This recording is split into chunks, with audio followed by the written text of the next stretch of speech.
Merci aux organisateurs, à Daniel d'avoir convié le CICR à s'exprimer. Merci Madame pour votre brillante exposé. Et il est vrai que confronter le droit international humanitaire à l'évolution des conflits armés revient en réalité à s'interroger sur son adéquation aux guerres contemporaines et à évoquer les principaux défis à relever, dont beaucoup d'ailleurs ont déjà été évoqués ce matin en introduction et là également lors des deux exposés précédents. Toujours est-il que c'est un sujet évidemment extrêmement pertinent et ce à plusieurs titres. Alors je vois qu'on est en train de m'équiper de quoi ? Vous voulez me mettre ça? Ce sera mieux que ça? Oui. Alors, là, c'est mieux? Ah oui, en effet. Ok. Bon, hop. Alors, attendez, on va essayer de ne pas cacher mes petites pages. Est-ce que ça va comme ça? Voilà. Donc, je disais qu'il s'agissait d'un sujet évidemment tout à fait pertinent et ce, à plusieurs titres. Et je voudrais au moins en citer trois. La première raison est que naturellement, nous célébrons cette année le 150e anniversaire de la naissance du droit international humanitaire, puisque la toute première convention de Genève, à l'initiative d'Henri Dunant que vous citiez, date du 22 août 1864. Alors naturellement, c'est un droit qui, bien heureusement, a évolué depuis, et ce sont aujourd'hui, comme cela a été cité, les 4 conventions de Genève du 12 août 1949 qui sont applicables, ainsi que leurs 2 protocoles additionnels de 1977, auxquels il faut ajouter les 161 règles de droit international coutumier telles qu'elles ont été dégagées par le CICR dans l'étude qu'il a publiée en 2005. La seconde raison est que ces situations actuelles sont en effet en perpétuelle mutation. On le sait, la nature des conflits a évolué, certains se caractérisant par leur transfrontiérisme. Les parties à ces conflits ne sont plus les mêmes que par le passé. Les champs de bataille se sont déplacés, les technologies, les méthodes, les moyens de guerre ont muté aussi. Il est tout à fait justifié de se poser la question de savoir si le droit international humanitaire résiste à ces diverses évolutions et comment.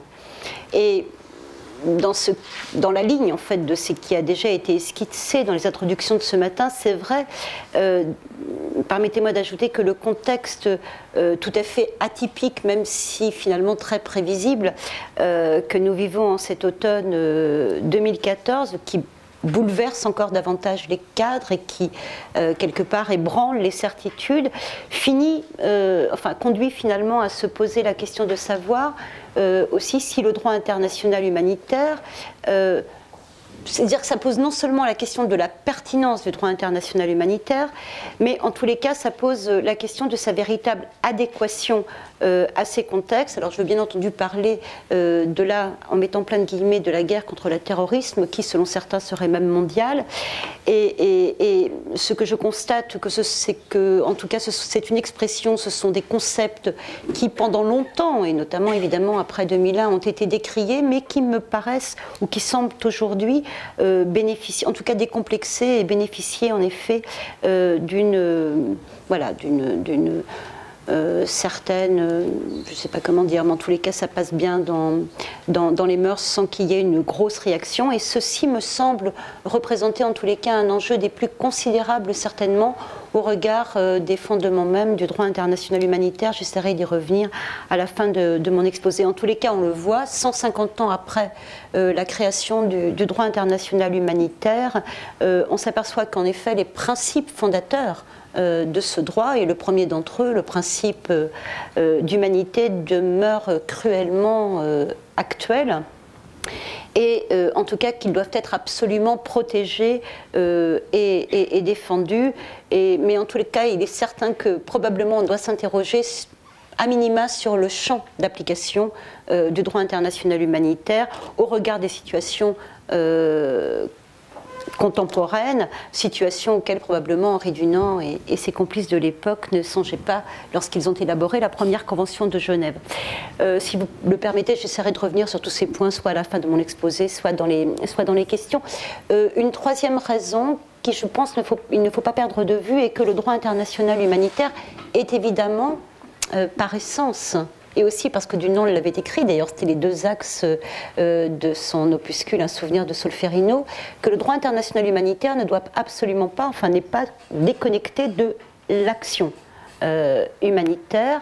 Donc ce sont deux axes qui sont évidemment étroitement liés, intimement liés, et non seulement au regard naturellement des populations victimes, parce que ce sont bien elles qui doivent rester et qui sont au cœur de nos préoccupations, mais en tous les cas, il est clair que pour un organisme comme le CICR, qui a reçu le mandat des États et des conventions de Genève, de veiller à ce que le droit international humanitaire soit respecté, mais qui, bien sûr, comme vous le savez, intervient dans toutes les situations de conflit armé et de situations de violence dans le monde. Lourd travail aujourd'hui, nous avons 13 000 collaborateurs environ sur le terrain, fait que voilà, les deux ne peuvent pas être déconnectés l'un de l'autre, et naturellement, ceci est extrêmement...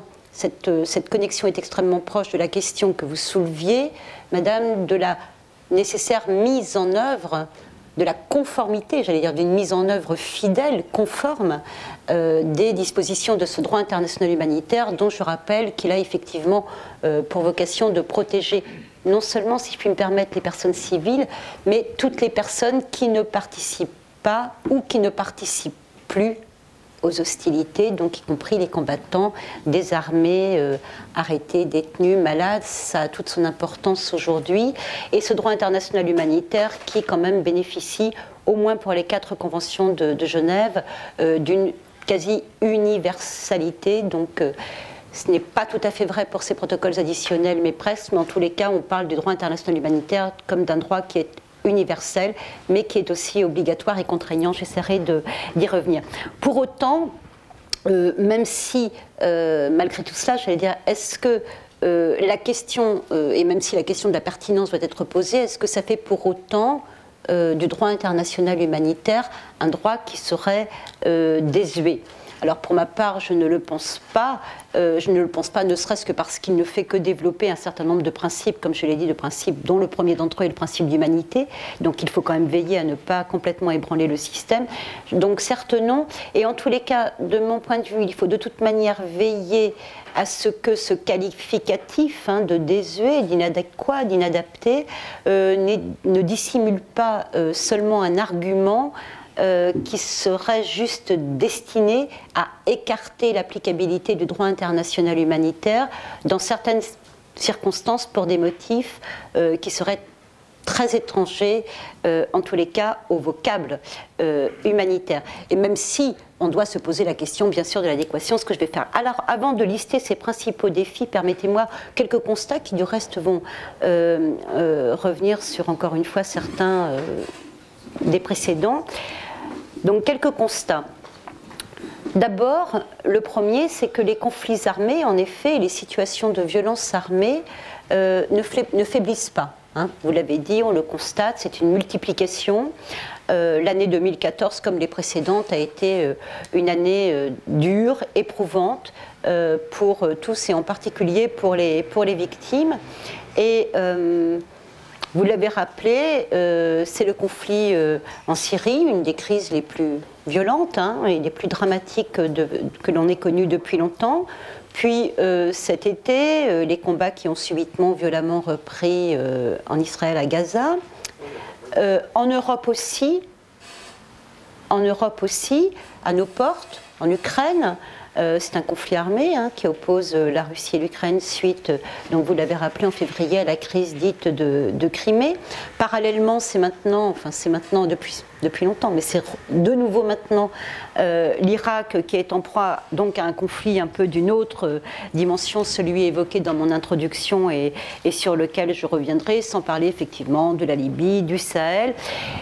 Mais autant de situations qui ne doivent en effet pas occulter, pas dissimuler d'autres tout aussi dramatiques pour les populations, qu'il s'agisse, comme cela a été cité, de la RDC, de la RCA, du Sud-Soudan, de l'Afghanistan, du Mali, du Nigeria, il a été cité, mais aussi de la Somalie, du Yémen.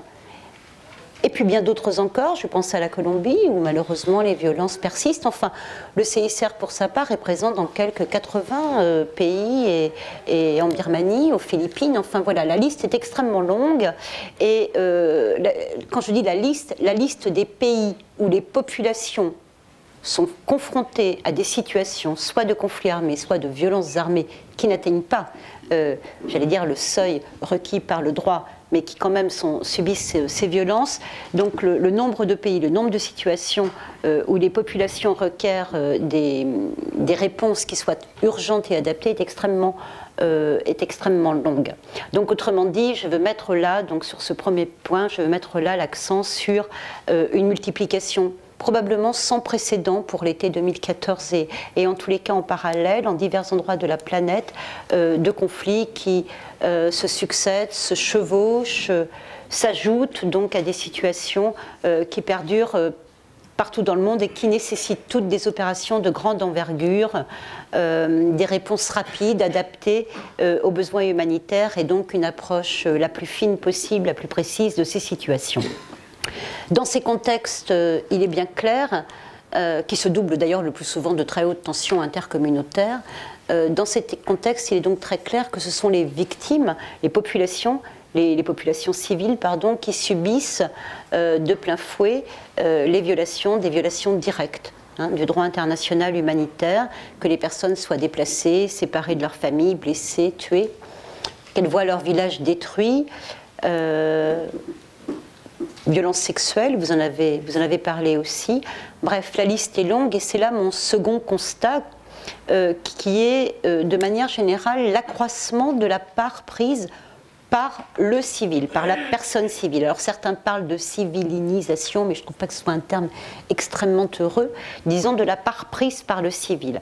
À au moins 3 points de vue. La première, c'est que, je viens de le dire, les conflits affectent directement les personnes et les populations civiles. On sait très bien que ce n'était pas le cas par le passé. Vous citiez Solferino, Dunant. On parle à cette époque, lorsque les bilans qui ne sont pas tous... Il y avait déjà des distorsions, j'allais dire, dans les bilans à l'époque.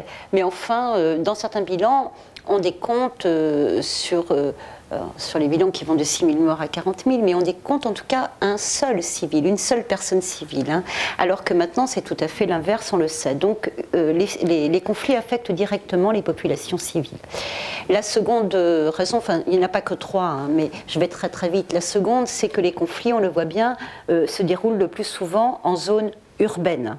Hein, contrairement au passé où les conflits, les champs de bataille étaient évidemment hors des villes. La troisième, vous l'avez évoqué également, c'est que de plus en plus des personnes civiles, en tous les cas des personnes qui n'ont pas la qualité de combattant, au sens du droit, mais des personnes civiles vont s'impliquer directement ou pas dans les combats, et c'est cette fameuse problématique de la participation directe aux hostilités sur laquelle nous avons en effet réfléchi, vous l'avez dit, et à propos duquel le CICR a sorti un guide interprétatif sur la notion de participation directe aux hostilités, et qui ne requiert d'ailleurs pas l'unanimité chez les États et chez les représentants des États. Le troisième constat, ces deux premiers s'ajoutent évidemment plusieurs autres caractéristiques que je ne développerai pas et que je pourrais résumer en disant c'est la symétrie des moyens utilisés, des moyens les plus technologiquement avancés, mais vous aurez l'occasion d'y revenir cet après-midi ou demain, je ne sais plus, naturellement jusqu'à l'emploi de moyens les plus artisanaux. Mais surtout, quatrième constat, ou quatrième grand constat, on constate, sans en faire une généralité, on constate un manque de respect, volontaire ou pas, du droit international humanitaire, allant d'une absence de juste compréhension, je vais m'expliquer, d'une absence de juste compréhension jusqu'à son rejet par certains. Alors par absence de juste compréhension, j'entends par exemple les confusions qui sont le plus souvent faite, le plus fréquemment maintenant faite, entre justement le jus ad bellum et le jus in bello, et qui finalement induisent aussi un brouillage du droit et de l'action humanitaire, et de ce fait conduisent quelque part à un irrespect. J'essaierai d'y revenir. Étant entendu aussi que toutes les violations du droit international humanitaire, en dehors du fait qu'elles sont évidemment directement préjudiciables aux personnes, aux victimes directes, elles sont évidemment préjudiciables pour l'ensemble de la communauté internationale, puisqu'elles tendent à ébranler les bases de cette société. L'irrespect est évidemment un constat, mais c'est aussi le défi majeur pour le droit international humanitaire que nous ayons à relever. Enfin, cinquièmement, dans la continuité de ce que je dis, ce défaut d'acceptation du droit international humanitaire rejaillit directement sur l'action humanitaire, qui souffre également dans de nombreux contextes d'une insuffisance d'acceptation, et laquelle, parce que c'est un enchaînement de choses, laquelle conduit immédiatement à la question première de l'insécurité des personnels humanitaires, mais qui conduit aussi à un certain nombre d'autres problématiques, je n'ai pas le temps d'évoquer maintenant, mais puisqu'elle confond un peu plusieurs agendas, j'allais dire entre les agendas politiques, diplomatiques, humanitaires, militaires parfois, elle va conduire également à l'émergence de nouvelles ONG qui sont souvent plus politiques, moins neutres, moins impartiales aussi. Elle va conduire également à l'humanitaire, mais c'est plus ancien cela, pratiqué par les États, et à ce que certains vous savez, aiment à faire cette comparaison entre l'humanitaire pratiqué par les humanitaires et l'autre qui serait pratiqué par les États, voire par les militaires. Enfin, on constate dans les contextes, en tous les cas contemporains, en termes opérationnels, et c'est là vraiment l'un des défis les plus importants, le défi majeur que le DIH est à relever, et au-delà du DIH que le CICR, en sa qualité d'intermédiaire neutre, indépendant et impartial, doit relever, et que l'on pourrait synthétiser dans les situations actuelles par un espèce de binôme entre accès et sécurité. Alors accès, on voit très bien ce dont il s'agit, il faut pouvoir avoir accès, le rôle du CICR, notre mandat c'est d'intervenir au cœur des conflits armés, ce n'est pas de rester à la périphérie, notre mandat c'est d'être proche c'est des victimes, et malheureusement cette proximité, lorsqu'elle est compromise pour quelque raison que ce soit, lorsque notre action est entravée, ce sont évidemment par ricochet des personnes qui sont privées du bénéfice de l'aide et de la protection humanitaire auxquelles elles ont droit. Et là, on se rapproche un peu de ce que vous disiez, il faut bien ramener la personne au centre des préoccupations, à la fois opérationnelles, mais aussi conceptuelles et thématiques. L'autre rôle du CICR qui va m'amener à parler directement des défis juridiques, c'est bien évidemment qu'en termes de droit international humanitaire, dans sa fonction d'animateur, en quelque sorte, de DIH, ou dans sa fonction de vigie, pour employer une expression de Yves Sandoz, et donc en raison de ce mandat qu'il a reçu des États, eh bien le CICR doit s'attacher, et il le fait, à veiller à ce que les règles juridiques soient en adéquation avec la réalité, et donc face aussi à toutes ces mutations dont nous avons parlé. Et c'est pourquoi évidemment notre institution va s'efforcer d'y répondre par des interprétations, des commentaires juridiques, ou si possible en essayant, et c'est le cas pour de nombreux sujets, de clarifier ou de développer le droit international humanitaire. Ce qui m'amène à parler ou à nous poser la question de savoir quels sont ces défis, ces principaux en tous les cas, défis juridiques. Alors je vous l'ai dit tout à l'heure, le principal, évidemment, grand défi, le premier grand défi au DIH, c'est naturellement son plein respect. Parce que finalement, si ces dispositions étaient respectées, le CICR, comme les autres acteurs humanitaires, ne se trouverait confronté ni à des questions d'accès, ni aux autres violations constatées. Et si le DIH était respecté, eh bien ma foi, la tâche des humanitaires s'en trouverait grandement allégée, et peut-être même que nous n'aurions plus tout à fait de raison d'être, mais là c'est un idéal qui n'est pas prêt malheureusement, je crois, d'être atteint. En tous les cas, cela nous engage, cette question du respect, à nous poser ou à répondre en tous les cas à 3 questions. Pourquoi n'est-il pas respecté? Comment convaincre de l'obligation de le respecter? Et, je l'ajoute, de le faire respecter. Et enfin, 3e question, effectivement, comment sanctionner ces décisions? Alors, quelles sont les raisons de son irrespect? Vous en avez déjà esquissé quelques-unes, alors sans être exhaustif, et on peut lister plusieurs raisons qui motivent le non-respect, voire le rejet du DIH, et en tous les cas, bon, alors il y en a une qui est assez caricaturale, mais qui malheureusement existe, qui est le rejet du droit international humanitaire comme étant un droit occidental, alors que, bon, pour y répondre, il y a différentes façons, mais alors là, il faut aller puiser, j'allais dire, dans les sources de droit international humanitaire avant qu'il ne devienne normatif. Hein, mais je n'ai pas le temps ici de le faire, mais en tous les cas, sachez que sur le terrain, c'est souvent en faisant référence à la coutume, en faisant référence à l'histoire, que nous arrivons à convaincre nos interlocuteurs belligérants de la nécessité de respecter quelques règles.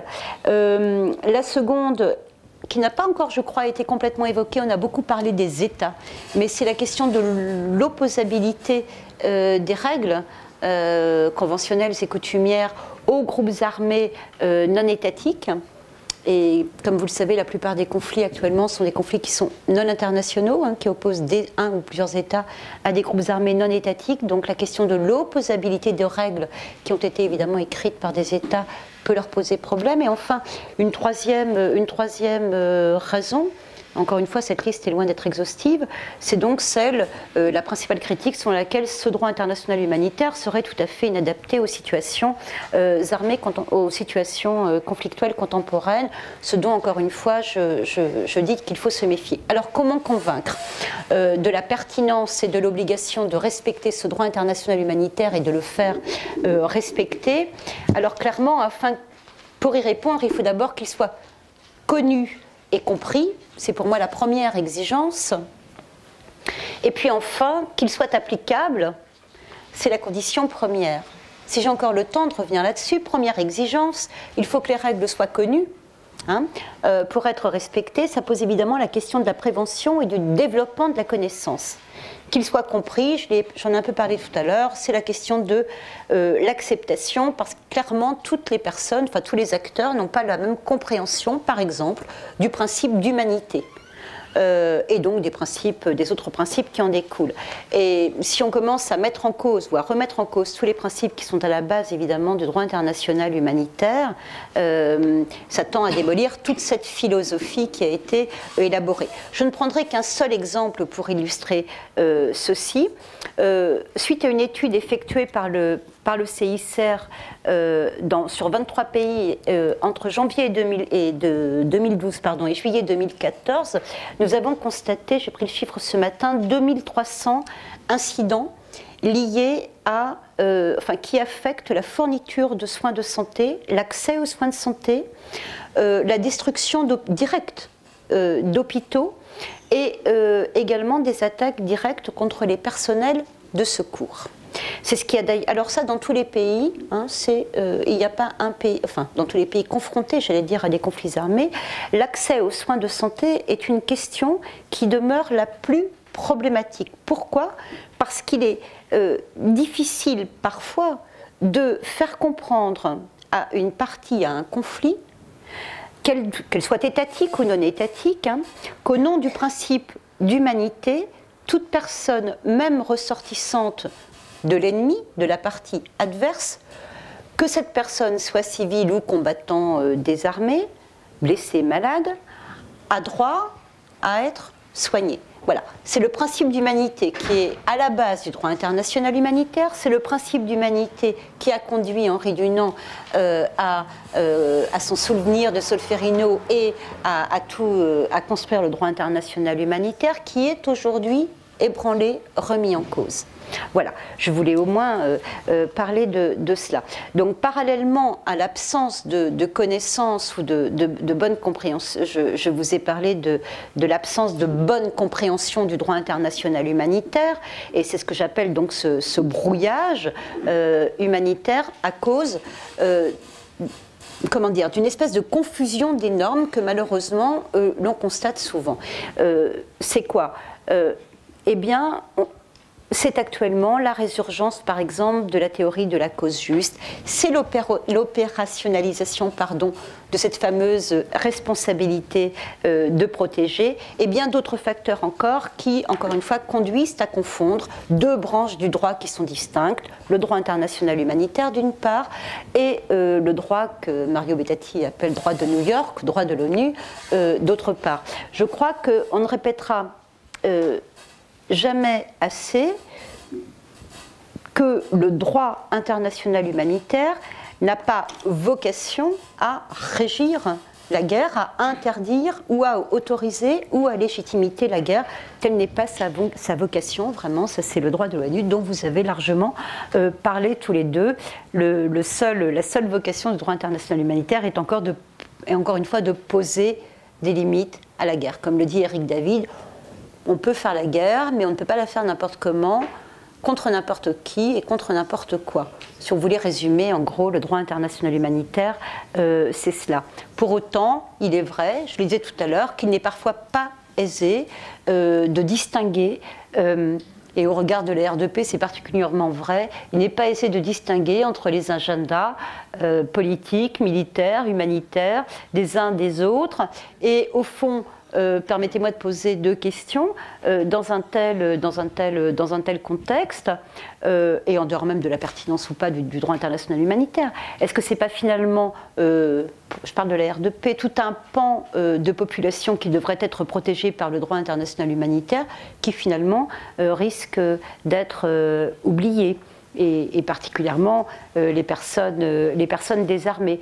Et la protection des personnes civiles, est-ce qu'elle ne risque pas, elle aussi, d'être limitée aux bonnes, en italique et avec des guillemets, aux bonnes victimes, oubliant par là même celles qui ne mériteraient pas assistance et protection. Donc on le voit dans un certain nombre de constats, et je voudrais terminer peut-être, parce que j'imagine que le temps m'est compté, par la condition première. Il y a une proposition, c'est qu'avant, parce qu'il y a une possibilité de prendre un café, c'est que vous terminiez dans 2-3 minutes. Très bien. Et ensuite, pour ne pas couper le débat, le café pourra être pris en même temps qu'il y a les questions, parce qu'on a jusqu'à 13 heures pour le repas, donc on aura 1 heure pour débat, encore 1 heure, c'est bien. Alors, mais on fait 10 minutes de pause et ça coupe le lien, ou on laisse une liberté aux gens d'aller prendre le café pendant le débat. Voilà. Le café, parce que si on reprend à 14 heures, on ne va pas s'arrêter. Oui, voilà. Mais enfin, si quelqu'un veut aller prendre un café, il pourra le faire. Les gens auront le droit de se lever. Merci. Alors, je vais essayer de reprendre. Donc, je disais que nous étions confrontés avec une exigence que j'ai essayé de montrer, et en tous les cas, une condition première, qui est celle de l'applicabilité du droit international humanitaire, parce qu'on parle de droit international humanitaire, mais pour qu'il soit le plus pertinent possible, encore faut-il qu'il soit applicable. Si on parle de guerre mondiale contre le terrorisme, il y a au moins deux questions qui doivent se poser, qui se posent. C'est celle du champ d'application géographique du droit international humanitaire, c'est celle également du champ d'application personnel. Je vais me concentrer sur le champ d'application géographique. Comme vous le savez, ce droit international humanitaire ne s'applique qu'en cas de conflit armé international, c'est-à-dire opposant deux ou plusieurs États, ou en cas de conflit armé non international, c'est-à-dire opposant soit un ou plusieurs États à des groupes armés non étatiques, soit même des groupes armés non étatiques entre eux. Dans le cadre des situations contemporaines de lutte contre le terrorisme que vous avez évoqué, la question est évidemment d'importance. Dans la mesure où, comme ça a été le cas en Afghanistan, comme c'est le cas aujourd'hui en Irak, où, ma foi, nous avons un État, un groupe armé, plusieurs États, plusieurs organes, mais un territoire, on est clairement dans le cadre et dans le champ d'application du droit international humanitaire. Si en revanche, on a plusieurs endroits conflictuels, plusieurs théâtres géographiques conflictuels, là on a l'Irak, on a la Syrie, mais on peut tout à fait imaginer qu'on ait d'autres pays encore. On a évoqué le Sahel, mais pourquoi pas la France, le territoire français par extension, mais là je suis peut-être un peu trop conceptuelle, mais est-ce que, au moins la question est posée, est-ce qu'on doit considérer, est-ce que l'on peut considérer que le droit international humanitaire a un champ d'application géographique qui pourrait être mondial? Il est évident, le CICR ne partage évidemment pas une réponse qui serait positive. Ce n'est que moi qui la pose, cette question. Mais en tous les cas, je pense qu'il faut se la poser. Et il faut se la poser également au regard du champ d'application personnel. Puisque, comme vous le savez, la qualité de combattant n'est reconnue pour l'heure, aujourd'hui, par le droit international humanitaire, n'est reconnue que en cas de conflit armé international. Celle qui combat dans les autres situations n'a pas droit à cette qualité, et donc pas droit à d'autres, à la protection qui découle de ces qualités. Pour conclure, clarification, renforcement du droit international humanitaire, telle est précisément, je vous l'ai dit, la voie à laquelle travaille le CICR aujourd'hui, dans deux directions. La détention, précisément des personnes dont je parlais à l'instant, précisément dans les conflits armés non internationaux, afin de leur garantir un certain nombre, j'allais dire, de tirer vers eux un certain nombre de garanties procédurales fondamentales auxquelles ils n'ont pas droit pour le moment. Et l'autre grand axe de ce renforcement du droit international humanitaire actuellement, c'est ce que l'on appelle dans notre jargon l'initiative suisse CICR, qui tend à renforcer ou à vouloir renforcer en tous les cas justement les mécanismes visant à la conformité ou à vérifier la conformité du droit international humanitaire par les États. C'est ce que vous appeliez, c'est ce qu'on appelle la mise en œuvre du droit international humanitaire, qui ne se résume pas seulement à la répression pénale, mais qui comporte également beaucoup d'autres aspects. Vous avez cité la Commission internationale d'établissement des faits qui ne fonctionne pas, mais qui surtout est limitée actuellement aux conflits armés internationaux et qui n'est pas applicable dans les CANI. Mais au niveau pénal, en tous les cas, et de manière générale, ce que j'aimerais rappeler, c'est que dès 1949, en tous les cas, les conventions de Genève invitent les États, nous invitent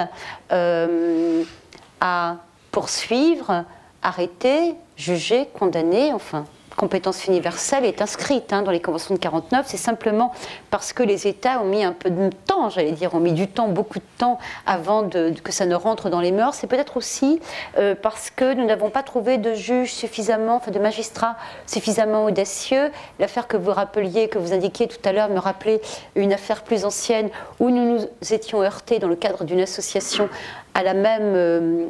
au même argument que le droit international humanitaire n'était pas d'application directe dans le droit français, mais ça me faisait également penser, dans le cadre de cette association qui s'appelait Droit International 90, vous vous en souvenez, avec Olivier Rusbach, où quelle était notre ligne en fait? C'était la réappropriation du droit international humanitaire par les citoyens et par les personnes. Donc voilà, je terminerai par cette phrase en faisant un petit signe à Olivier de là où il est, puisque nous étions largement ensemble sur ce point. Voilà. Merci beaucoup.